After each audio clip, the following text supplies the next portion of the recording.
All scenes with only My Hero Academia characters will be written in English for ease of reading, but the characters are actually speaking Japanese to each other. If a scene is being translated the entire time, and there are no language issues anywhere in the entire scene because of a translation device, the scene will just be spoken as normal. But you know who speaks what. I believe in you. This is Portal Panic, Chapter 12.1 of Fallout and Filler. Thursday, September 13th, 1:45 p.m. A beady-eyed gaze surveyed UA's principal's office from atop Ectoplasm's shoulder. It meandered away from a small nameplate perched on a dark wooden desk to the green filing cabinets flanking the room, trailing along a line of faculty portraits heading the back walls. If it couldn't quite bring itself to settle, it slid down, crossing the periwinkle linoleum to finally fixate on 4 students. Kirishima hunched in on himself, a common posture for the boy these past 40 minutes, while minute trembles shook a pale Ishido at his side. The currently light pink teens shifted in place, stealing repeat, furtive glances at their math teacher.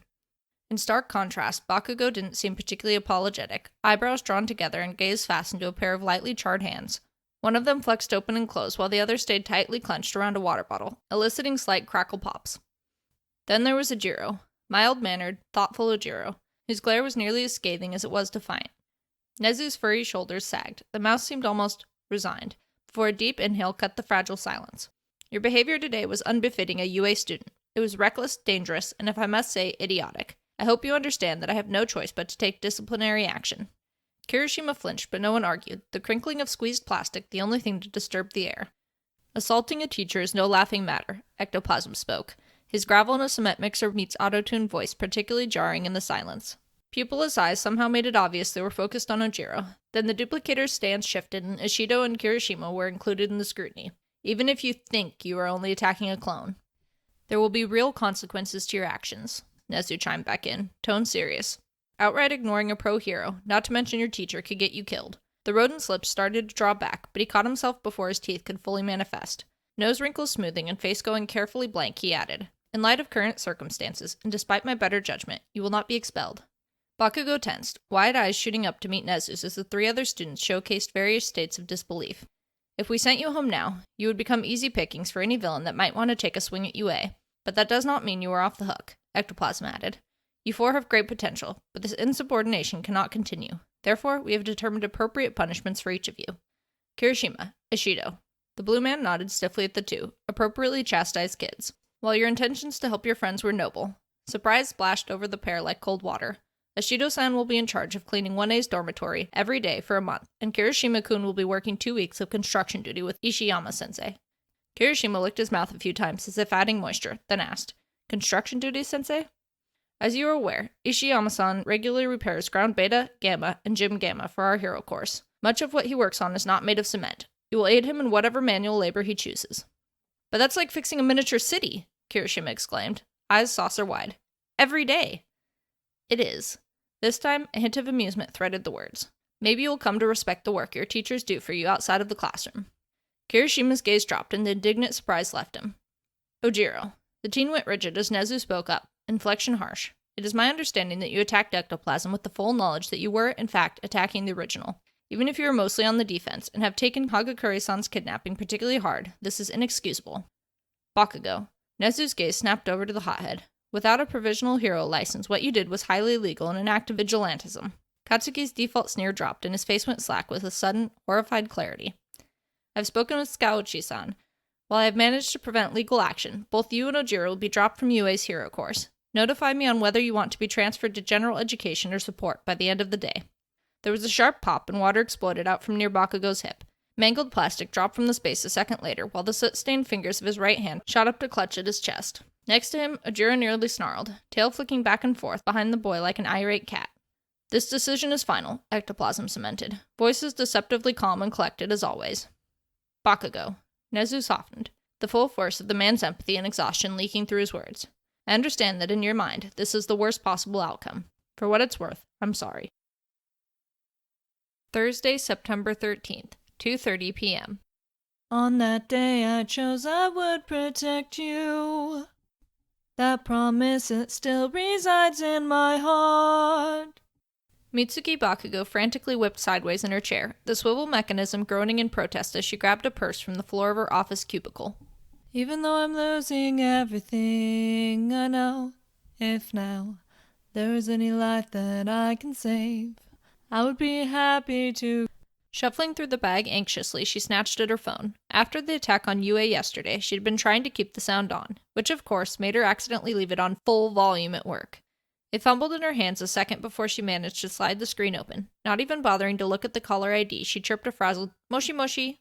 "Hello, Bakugo-san? This is Ectoplasm from UA. There's been another attack on the school." Mitsuki couldn't help it. Her breath hitched. The teacher must have heard it because a split second later he finished with, "The students are safe and no one needed more than a quick trip to Recovery Girl. I'm calling because I need to talk about Bakugo-kun. He escaped the safety of his mathematics class to pursue and engage the villain across campus, despite explicit orders to stand down. As you know, this is an act of vigilantism and could have gotten him seriously injured." It was as if a great weight pressed down on Mitsuki's shoulders, folding her forward and slouching her elbows down to rest on her knees. Brushing blonde bangs back as they dropped over her face, she breathed. "I understand. Normal fire totally absent. We have managed to get all charges from the prefecture dropped." A bubble of hope that very nearly felt like indigestion pressed hard against the woman's ribs, and she dared interrupt, voice cracking. "So he'll be okay?" "I think the answer to that may depend on you." "Well, didn't that just sound ominous?" "What do you mean?"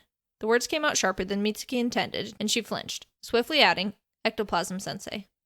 I mean that Katsuki-kun has forced our hand. He's being removed from the hero course." A dichotomy of emotions hit the youthful woman with the weight of a sledgehammer. Extreme concern battled with rage for her son's headstrong actions. It was a good thing her quirk was glycerin, or she'd have 1,000 wrinkles by now. After a short pause, Ectoplasm continued. "We are transferring him to another course and keeping him at UA, but his mental health has been less than optimal lately. I've signed him up for daily sessions with our school therapist, but I'm worried that may not be enough to keep him from doing something reckless." The words hung in the air like a poised tree snake, ready to snap at anything that dared move. "What do I need to do?" "We, at UA, officially extend an offer for you and your husband to live on campus with the students. Done. Should you accept?" "Done? You haven't heard the details." "It doesn't matter. Whatever I have to do." Like hell, Mitsuki was going to lose Katsuki to overhyped teenage angst. Thursday, September 13th, 2:54 p.m. "Kamada-san, can you hold this in place for me?" "Yes, just a second, Fenton-san." Kamada, decked out in her new grizzle-gray jumpsuit, hurried across the lab. Leaving the spot where Maddie and Hagakure hovered over a green-filled dropper, 2 metal petri dishes, and an arc welder, she approached a hulking form. Jack stayed hunched, fingers pinching 2 antennas that jutted from the top of what looked like a gutted CRT monitor. Or maybe it was an old TV, since it even had antennas. She'd seen pictures of these kinds of things in textbooks, but had never encountered one in person, so it was hard to tell. Trivia about the relic played in her mind until she remembered something unnerving and subconsciously leaned away. The proper disposal method for one of those things was to be buried 6 feet down, in cement. Anxious black eyes cast about for any of the infamous cathode ray tubes that gave the device its name. Seeing none, the girl's slender shoulders relaxed. Hazmat was great, but it might not be enough to protect her from a broken tube if the fluorescent powders and chemicals got airborne. That could spell disaster without a filtration mask. "Come on, Kamada-san," Jack whined, awkwardly scratching at his nose with an arm while simultaneously trying not to move the antennas. In her haste, Haru not quite lunged forward, causing a dull ache to shoot up her side. "Whoa there, don't hurt yourself." That dang portal, it couldn't have dropped her on a mattress or somewhere equally as soft. No, it had to be a curb. Kamada caught the eldest Fenton surveying her with calculating eyes. Paying particular attention to her outer thigh, he commented, "Hagakure-san can always help me if you're not up to it." "No," Kamada squeaked, then, embarrassed, followed it up with a quieter, "No, I'm fine, Fenton-san. Jazz-san taught me some stretches while Youngblood-kun and Hagakure-san sparred, so I'm doing better. I'm just bruised is all." Brows furrowed, Jack eyed Haru for a moment longer, causing a heavy discomfort to settle in the girl's stomach. After what seemed like ages, but was only a few seconds, he seemed to come to a decision and responded. "Well, get over here then. My arms feel like that time I used the Fenton Fisher on a behemoth. Even after I caught it, the whopper fought me for a solid 5 minutes. Motioning with his eyes and head, he instructed. "Just grab these antennas and keep them in place. Try not to let them move, or I'll have to recalibrate this doohickey all over again." Kamada reached past Jack's arms to comply, careful to keep the little wires at exactly 83 and 27 degrees respectively. Freed up, Jack pulled the goggles of his suit down over his eyes, rotating the outside of the frames like one would a camera lens. To the magnification setting, Kamada realized. The scientist bent over and picked up a different device. The thing looked suspiciously like a survey meter. And was that a Geiger-Muller tube equipped? Even with all the high-tech stuff in the lab, the Fenton sure liked to kick it old school. For that matter, why was he having her hold this? They could easily just... Kamada froze. Jack was looking at her like she'd done something interesting. "Wait, She was frowning, wasn't she? Kamada smoothed her face and looked away like she'd been caught with her hand in the mochi dough. What's on your mind, kiddo? The man went back to unscrewing a set of fasteners that affixed the meter's cover, but somehow Kamada knew she had his undivided attention. Nothing. Ha! Takes a lot to be a worse liar than Jazz. Steel blue eyes regarded Haru with a twinkle. Lay it on me. It was strange, how genial the big guy was. The Shiketsu student had yet to see him get mad. Even after Maddie hid his fudge stash in retaliation for forcing Dani to take a second shot of Fire Snake whiskey, he'd only sulked for 10 minutes, tops.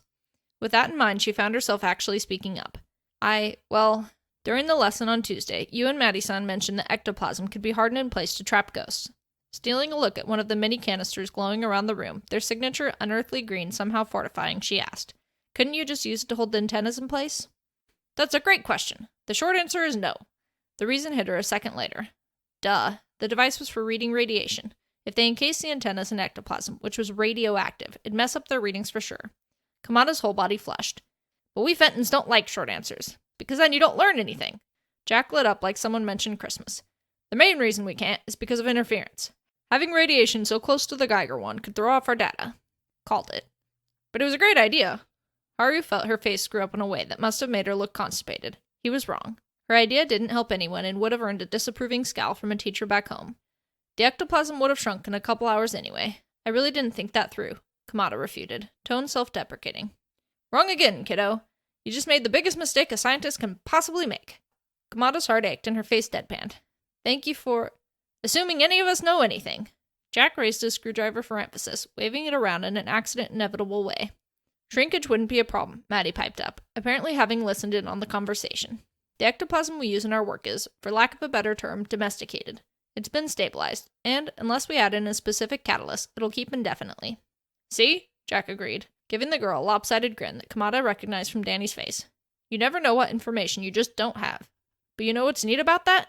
Science is about exploring the unknown. The overweight man motioned grandly at the lab. Never be afraid of a bad idea, because discovery and failure go hand in hand. Take us, for example. Half the stuff we make blows up. Half the stuff you make, dear, Maddie added, dry amusement suffusing the words. That was an unnerving admission. Eyeing the invention in her hand, Kamada forced herself not to abandon her post. Outright ignoring his wife's comment, the boisterous speaker continued. Some of the best stuff I ever made was on accident, like ecto-dejecto, or the Fenton crammer.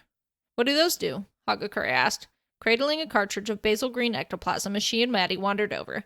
White flashes refracted through the liquid steps like static in a dark room, while the teal woman next to her just held a baseball bat? I'm glad you asked. The words were obviously not lip service. Jack was positively beaming. His wife's own lips pursed in amusement, but she stayed quiet, letting him have his fun. Ecto-dejecto was supposed to weaken a ghost, so it'd be easy to beat in a fight. Want to know what it did instead, Kamada-san? The giant turned to her, expectant. Well, if it was supposed to weaken them, maybe it lightly poisoned them. Diarrhea? Or perhaps acid reflux. Did ghosts even have a larynx? They could talk, so... it made them throw up? Ha! Nope! Even better. Looking like he was holding back the punchline to an exceptionally good joke, he exclaimed, It made them stronger. You used to be ghost hunters, though. Wasn't that a bad thing? Hagakure inquired. It was. Keyword being was. After we joined ranks with Phantom, we learned that one of my biggest flops as an inventor helped save a little girl's life. Jack's voice cracked at the end and his eyes watered. Apparently, a young ghost had been destabilizing, and Phantom used our ecto-dejecto to bring her back from the brink. That's awesome, Hagakure exclaimed, at the same time that Kamada heard, Really? Slip past her own lips. Yep. Jack jumped up, rushing across the room. Returning with some kind of cross between a Gatling gun and a handheld vacuum cleaner, he closed one eye and aimed at an imaginary foe. Now look at this baby. This one does even more than I expected it to. It was just supposed to shrink ghosts in size and threat level, but when we fired it up, we found out it works on anything, including humans and non-living things. Kamada couldn't help it. Her jaw dropped. The Fentons could shrink matter, and they found that out by accident? She was already boggled just imagining how something could shrink an energy-based life form. This was sci-fi made real. There's even an uncram setting. Jack toggled a switch in front of the girls like a show-and-tell project. So when you're done, you can just make things big again. Rather than take it back to its home, Jack put the device on the floor, sliding it under a nearby workbench with a shoe. You would not believe how many trips to the chiropractor the crammer saved me. I use it for all my heavy lifting now. The Fentons could revolutionize modern medicine, living conditions in overpopulated areas, travel, agriculture. There were so many applications for that kind of tech. Instead, he used it for menial labor? Kamada gaped like a carp. Don't forget the Fenton anti-creep stick, Maddie cut in. holding out the baseball bat like she saw nothing wrong with her husband's statement. It's coated in anti-ghost resin that increases durability and allows us to hit ghosts, even if they go intangible. She smirked, turning to snatch Toru's cartridge away with her free hand and replace it with the aforementioned blunt force weapon. But these days it has an even more important function. The inventor pivoted on her heel again, this time to address her other half. Ready, sweetie? Just a sec. Jack grabbed a soldering iron off his workbench with one hand and a stranded wire with the other. Holding the 22-gauge filament up to a pin on the now coverless meter, he welded it in place. Okay, good to go. Maddie followed the other end of the wire over to a large, clunky device. Hagakure-san, we're going to turn the doorway detector on. Anytime you hear this, she gestured to the machine, make a god-awful word-clicking sound, I want you to give it a good whack. She bent down, pointing at the back left corner. Right here. There was no way. This was so ridiculous. The Fentons had to be messing with them, right? Maddie lined up the cartridge with a depression on the machine, slotting it into place. Bonsai! Jack was slapping a button on the side of the CRTV before Haru could even process the American's use of a Japanese word. A guitar pick moving across bicycle wheel spokes harmonized with the cry of a dying airplane propeller, the eerie sound usurping the room's normal hum. Oh great, an early misfire, Maddie grumbled as Jack bellowed. Hagakure! Go, go, go! Voice laced with suppressed laughter. The paralyzed girl scrambled forward, raising the bat and prepped for a swing. Hardly 2 steps into the run, the cartridge detonated. Green goo shot out with the force of an exploding tire, and everyone's jumpsuits inflated around them like startled pufferfish. The humming calm of the lab returned a moment later, taunting the colorful humans that now decorated it like brown, stubby-legged berries. Hagakure's glove squeezed tighter on the anti-creep stick as it started to fall from her clutches, a particularly large glob of green slicking the teen's fingers. Trying to catch it, but only succeeding in looking like a fat bird trying to fly, she pitched forward. The suit's foam filling took the new weight like a champ, sending the invisible girl rolling head over heels until she bumped into the doorway detector's CPU, bringing Toru to a semi-bouncy stop. As Kamada surveyed the damage, she repeatedly thanked Kami-sama that it was Hagakure over there and not her. Questionable proximity to a CRT television or not, antenna duty now seemed like an infinitely better trade. Risking a reluctant peek at the most likely furious Fentons, she was surprised to find them smirking. How could they just... Kamada heard a giggle and glanced back toward Toru. The teen had apparently managed to get herself stuck upside down. Don't forget, Jack, for the next year, Dani's chores are your chores, Maddie sing-songed, smile particularly devilish. That includes lab cleanup. The father glanced around, taking in the electrified ectoplasm that coated everything. Ah, nuts! Still, after a second, his face brightened. But at least the Fenton inflatofoam works like a charm. As the lab devolved into laughter, Kamada found it hard to argue that maybe, just maybe, failure had the potential to be a good thing. Thursday, September 13th, 3:31 p.m. Okay, Ghostketeers, are you ready for round 2? Jack exclaimed, in surprisingly good spirits despite having spent the past half hour cleaning ectoplasm off nearly every surface of the lab. Hagakure stood poised, gripping her Fenton-themed bat tighter. There was no way the CPU was going to catch her unawares this time. The machine whirred to life, but the seconds ticked by, the centralized unit only offering a light hum. Well, that was anticlimactic. The invisible girl lowered the bat, a necessary strain ebbing from her arms even as she continued to keep an eye on the Fenton's invention. Kamada-san, I think we're ready. Can you come over here, please? Maddie leaned down, picking a high-tech, instrumental wand off a nearby countertop as Haru settled into place. The Shiketsu teen had, until then, been lounging in a computer chair while everyone else cleaned, her legs still sore and previous tasks taken up by a fancily bent coat hanger.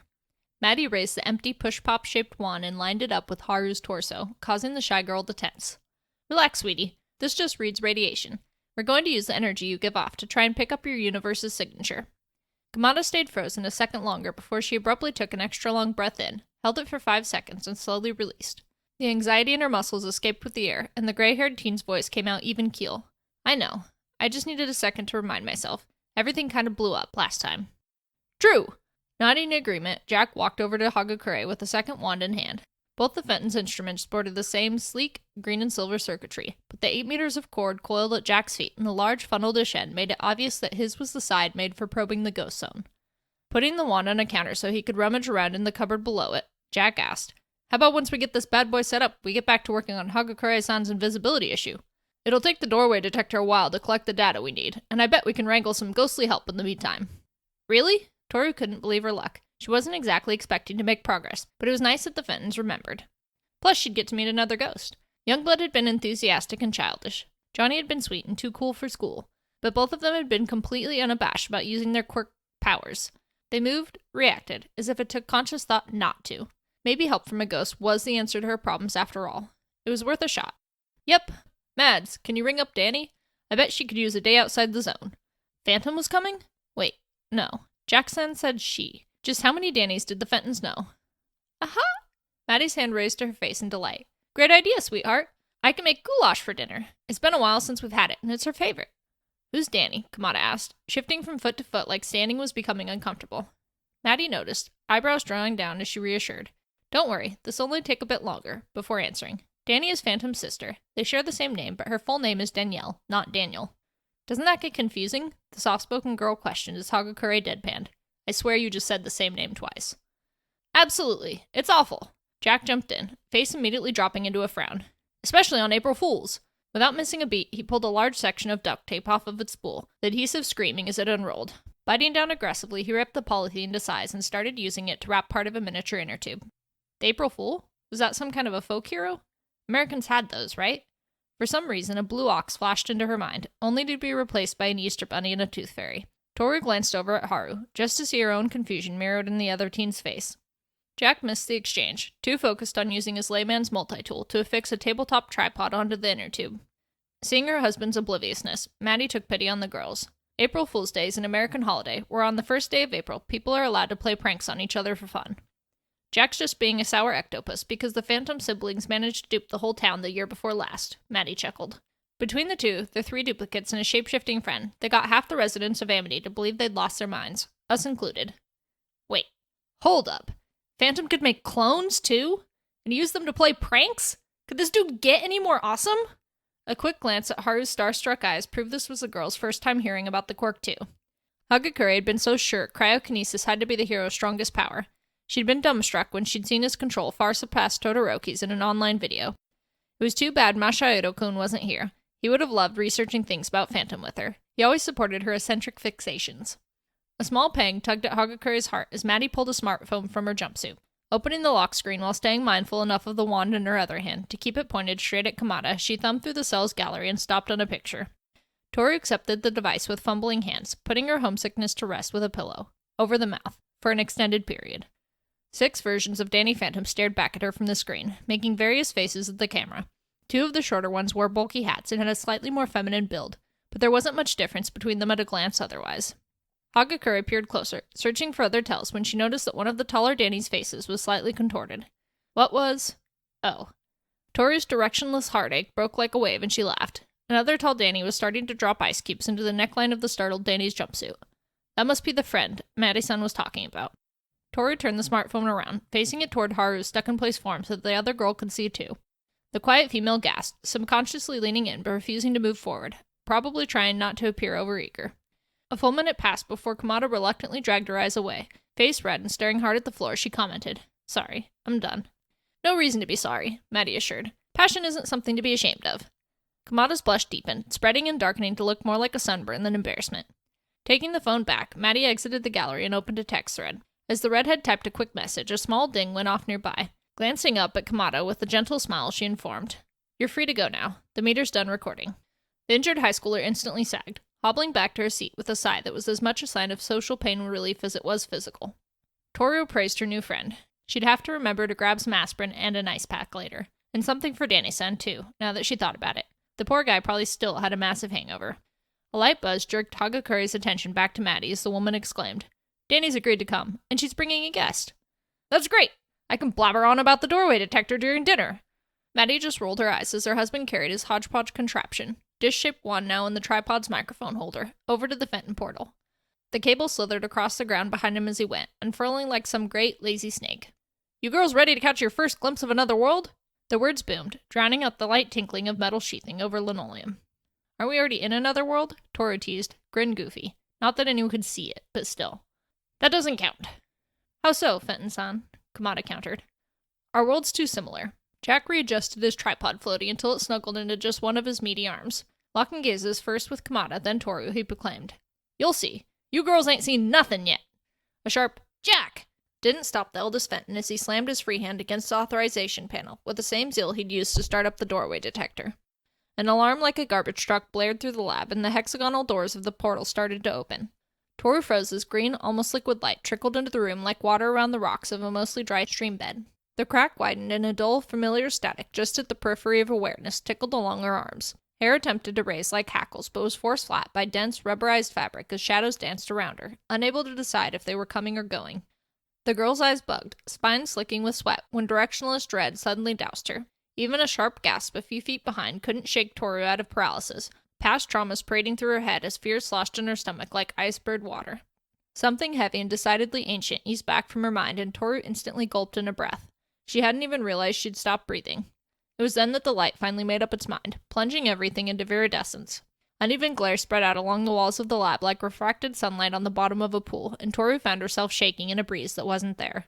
The static disappeared, replaced by a soft thrum that soothed like a sun-warmed cat, rubbing and purring against a leg as it stretched. Even the violent fog churning beyond the portal's caution-striped gateway seemed more welcome, chaotic undulation and now more appropriate descriptor. Toru smoothed her thumb over the soft polymer of the anti-creep stick, the hand gripping the invention surprisingly warm compared to the rest of her.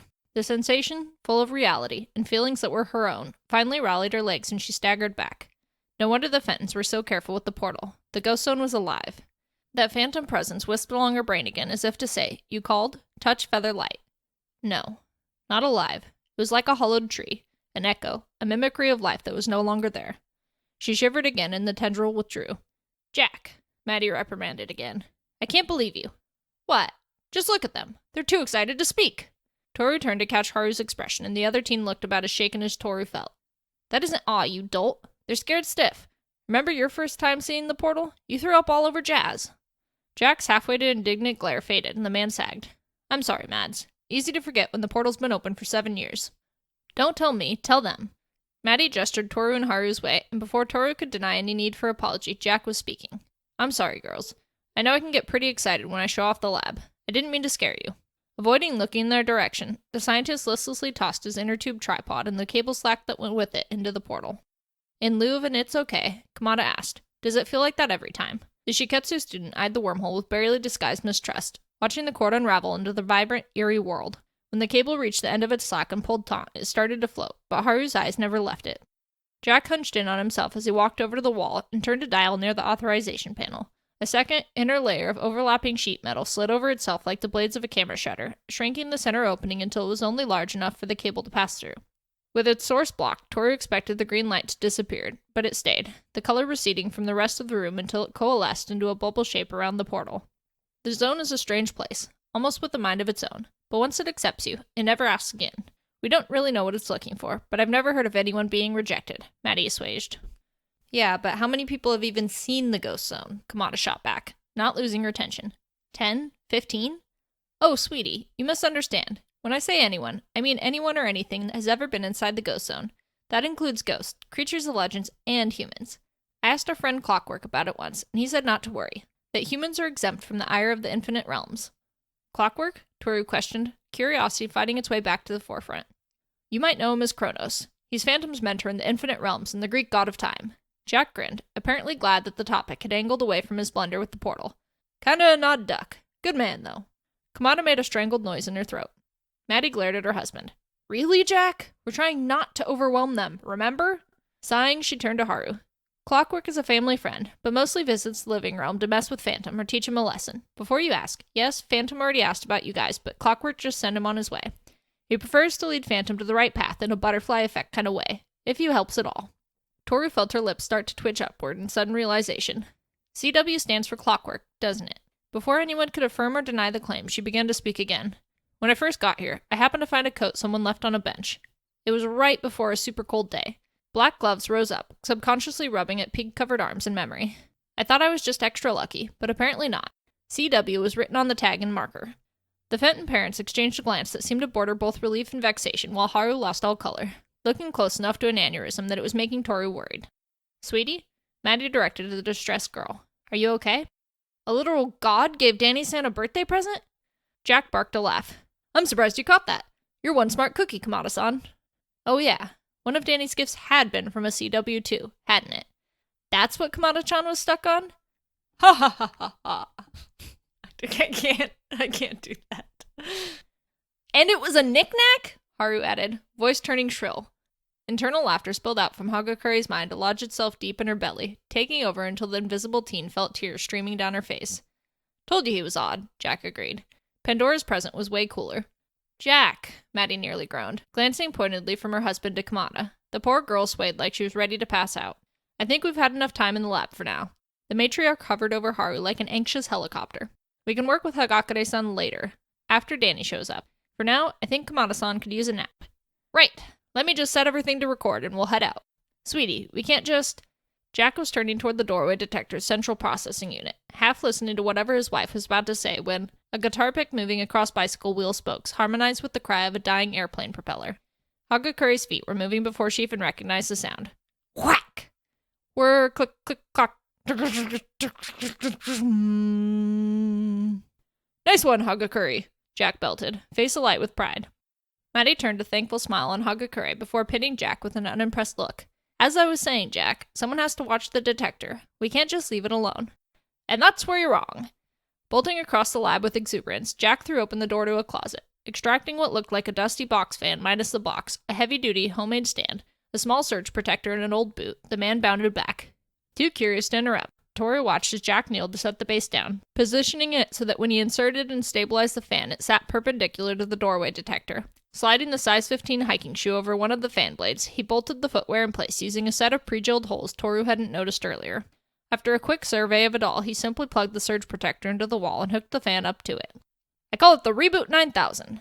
Jack popped to his feet, knees cracking as he did, but he barely seemed to notice. It may not look like much, but the switch is a pretty fancy bit of tech. Gesturing to the surge protector, he elaborated. It keeps the power to the fan off unless it hears, at this the inventor air-quoted, the CPU act up. Neat, huh? Couldn't you just fix the CPU? Kamada asked, voice a little shaky, like she was struggling to use it. Nope, no can do. I wrote the code to the detector last year. Only God knows how it works now. Haru's flabbergasted expression quickly devolved into exasperation. Maddie put a hand on the seated girl's shoulder. Voice soft, she disclosed. Jack has dyslexia, Kamada-san. Writing code isn't exactly his forte. The support student tensed, bright, splotchy color lighting up a too-pale face as the teen's black eyes fixated on her knees. I make him add a counter to any code he writes that tallies the number of hours he's wasted on each project, the redhead added wryly. That CPU alone's sitting pretty at 200. 50 hours over my allowed limit. The words came out strangely proud, even as Jack rubbed the back of his neck in embarrassment. Kamada seemed to study Jack as if she couldn't quite decide what to make of him, brow furrowed like he was a puzzle to solve. Yep, the dysgraphia and the dyscalculia make syntax errors a big problem. Jack cast a few hasty looks at Maddie. Toru recognized the hesitation for what it was and snickered. Luckily, dyslexia might as well be a superpower for a hands-on inventor. I can think in 3D, I excel at mechanics, and I'm great at problem-solving. Mads, on the other hand, is way better with the fine details and tedious stuff that I can't stand. It's why we're such a great pair. I build outrageous things, and she gets them to work. A small, loving smile crept onto Maddie's lips as she watched Jack's animated chatter, but it evolved into a full grin a second later as Jack thumbed in her direction. Sharp as a tack, this one. He paused a moment, noticed his error, and clarified. She's real smart. Aw, thanks, sweetie. Maddie crossed the space, standing on tiptoes to land a kiss on the much larger adult's cheek. But before we leave, you're sure the reboot works, right? Absolutely. I'm 95% positive that I've worked out all the bugs. Maddie's wince was subtle. 5% of a wince, even, as she commented. Maybe I should take a quick peek at the code before we head upstairs. Jack squeezed his other half close, grin blinding as he turned his head to look at Kamada. See? Sharp as a tack, this one. Thursday, September 13th, 6:13 p.m. Okay, so for me it feels like I just want to hide. Then my powers do the rest. Dani's ghost form shrugged, looking mildly apologetic. Forking a big helping of what was essentially homemade beefaroni into her mouth, she elaborated. I don't really think about it. Translation error. No English detected. Interrupted the Haffa, coming from a phone at the dining table center. The ghostly teen rolled her eyes and closed her mouth to swallow. I don't really think about it. Anytime I don't want people to see me, a little cold spreads out from my core, and poof, I'm gone. Dani turned to a younger ghost floating a few inches above the chair next to her. What about you, Lucas? Looking like he'd been caught pestering Ember again, the little magician hastily pulled a bright yellow kerchief in front of his white top hat. Dani eyed her charge with a raised brow. That was a big bite, you big pig. An intense amount of chewing and a gulp sounded from inside the headgear, then Luke defended. What? It's not like it'll kill me. And it's good. My mom was a terrible cook. Dani froze, and a second later so did the younger spirit, before a big grin split the clone's face. Dishing another heaping spoonful onto the boy's plate, she watched as the kid angled shyly away. Across the table, Hagakure's fuchsia-pink jumpsuit leaned forward in her chair. So, my way, son. About your invisibility. The words came out bordering impatience. Oh, the boy croaked. Right, sorry, I don't even feel the power draw from my core. Maybe because it comes so naturally to me? I just think or say the words hocus pocus, and I'm invisible. A snort sounded at the head of the table, and a pair of ice blue eyes danced. Shut up, Sir Fenton. Sir Fenton? Kamada questioned, voice not really intended for anyone else. The male half stiffened, eyes locking onto Kamada before jerking away. Luckily, neither Haru nor Toru seemed to notice, too occupied by Luke's follow-up whine. It was an awesome movie, and you know it. Aw, Jack. Hocus Pocus. Didn't the kids used to watch that every October? Maddie cut in. Too sweet smile aimed directly at her son like she already knew the answer.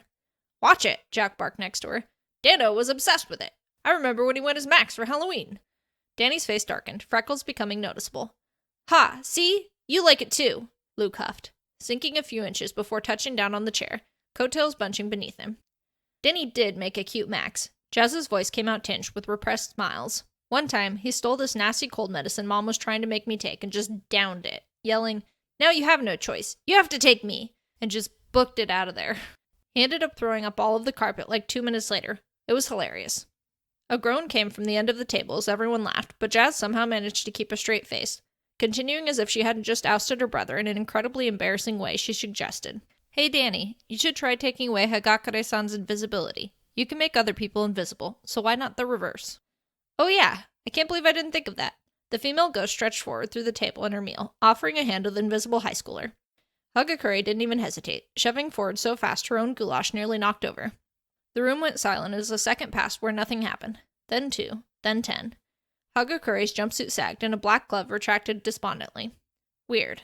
I could feel her power, so I'm pretty sure it's possible. But it felt like my power was under a blanket.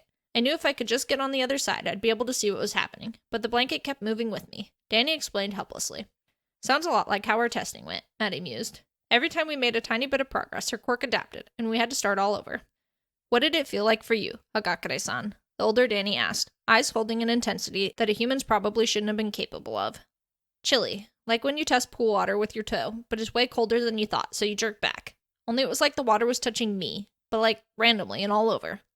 You guys could just be a bad matchup. Dani's powers are ice-based. Maybe you feeling the need to jerk back was why it didn't work. Huh. You know that could be it, cuz. Zit felt like her power was avoiding me on purpose. Hey Luke, you up for a challenge? Jack called, startling the kid as he snuck another bite of tomatoey macaroni under his headwear. Luke coughed, hitting his chest with a satin-gloved hand before abruptly stopping. Chuckling replaced the hacking, and the boy's white suede hat plopped down into his palm like he could have had a V8. Man, I keep forgetting I don't need to breathe. But yeah, I'll give it a shot. Instead of floating across the table to touch Hagakure, the boy grabbed a wand out of his sleeve, the carved hawthorn branch, that most definitely should not have fit in there, swished and flicked in Toru's direction as he called, Abracadabra! Hagakure's pink jumpsuit disappeared. Whoops, my bad. Luke frantically gestured again. Shazam! The invisible teen returned, a scrunched-up nose and pursed lips just vaguely outlined by warping colors if her face was water that had been sprayed with WD-40. Closing in around the features, locks of stray, flippy hair ran wild. In a wink, the impression was gone. Crap. Sorry, Hagakure. I almost had it. Let me try again. Luke waved his wand before the girl could respond. Your power is letting me in until I added a bit too much magic. Nothing changed. No, he called, the branch's movements turning more and more erratic with every swing. It shut me out. Luke turned to his frosty caretaker, voice wobbling. It won't let me touch it now. Dani's hand landed lightly on the magician's shoulder, patting it reassuringly. It's okay, Lucas. I'm sure the Fentons will figure it out somehow. They're geniuses. Shooting an unimpressed look at her original, she added, well, most of them. Hey, Dani yelped on reflex, but quickly quieted. Hagakure still hadn't spoken, and a few drops of liquid plip-plipped onto the table below the girl's face, beating on top of the hardwood. I'm so sorry, Hagakure. I didn't mean to. I felt it. Toru cut him off, voice cracking with emotion. By quirk. It's always just been there. But when you first started, I felt this pressure along my skin, but it was also in my bones somehow. That's wonderful, sweetheart. Hagakure-san? Dani spoke up, the medium timbre of his voice disarming and coaxing. Can you try and focus on that feeling again? You might be able to learn to control it. I can't. It never works. The words came out with the reflexive bitterness of a familiar argument. I've tried. Toru, Kamada stressed, jarring her new friend out of the soon-to-be mental spiral. You've never had a starting point before. Hagakure took a shaky breath before going utterly still and quiet. Everyone stayed silent with her, no one daring to even scrape their bowls on the off chance it might ruin the UA students' concentration. They stayed like that for 5 minutes, everyone exchanging glances with each other except for the star of the show. Before finally, nothing. Frustration leapt in like a tiger, claws bared. Ugh, I knew it was... Hagakure cut herself off, the black hood of her jumpsuit angling at Dani before dipping back down toward her bowl. She took another breath in, but her shoulders stayed rigid. You might be too in your head. The invisible teen didn't answer, but whether that was because she couldn't outright deny Dani's accusation, or because she didn't understand the idiom was ambiguous. I've heard of this happening to other ghosts before. This time, Hagakure's head whipped back towards the youngest Fenton and stayed. The girl's attention caught. Sometimes a power doesn't work if a ghost has convinced themselves that it shouldn't. You're talking about Queen Dorothea, aren't you? Luke asked, curious. I heard rumors, but... The surprisingly sharp glare from the female half next to him had the magician's mouth clicking shut. Hey now, it's okay. He didn't know how rude that was. He's just a kid. Bail, Dani defended. Explanation causing Luke to flinch more than the glare had. Actually, we talked about this just last week during Circle. He knows better. Luke, it's okay, Dani reiterated. But in the future, try not to oust another ghost's vulnerabilities, okay? Okay, the boy went invisible on reflex. Luckily, Queen Dorothea has given me special permission to share this particular story because she, and I quote, Dani's voice took on a high pitch clearly not made for his throat, found it perversely funny once I stopped spitting flames. Hagakure relaxed at the prospect of a diversion. Leaning toward Dani's end of the table as the boy started his tale. Queen Dorothea is a close ally of my family and can turn into a dragon using an amulet she wears around her neck. Dani inclined his head toward Kamada, and the teen's eyes widened before she nodded the clarification. During a coup her brother tried last year, the amulet was broken and she lost her abilities. She was furious. She tried everything to fix it, but nothing worked. Frostbite, another ally of ours, tried to suggest that she might not need the amulet to transform. It was a good thing she couldn't change at the time, because she probably would have bitten his head off. She went a whole month with only basic ghost powers before she finally gave up and went back to the Far Frozen for help. It ended up being a simple fix. Turns out, the amulet wasn't the source of her powers. It was just a way to help her focus. Frostbite made her a new necklace out of reinforced ghost ice, and she was good to go the next day. See, kiddo? Dani addressed Luke, taking a page from his father and half-aiming his words at Hagakure. Everyone makes mistakes. You just have to decide whether you plan to repeat them or not. That's really cool! Luke jumped up, flipping in the air before twirling his pseudo-staff like he belonged in a color guard. I bet my wand's just like Queen Dorothea's amulet. Maybe, Dani agreed, smiling at the boy's enthusiasm. Can I try something after dinner? Jazz spoke up, head turning in Hagakure's direction. Toru paused before pushing her dish away and collapsing into her arms like a pillow. Yeah, sure. Jazz smiled encouragingly. I'm thinking guided hypnosis might help.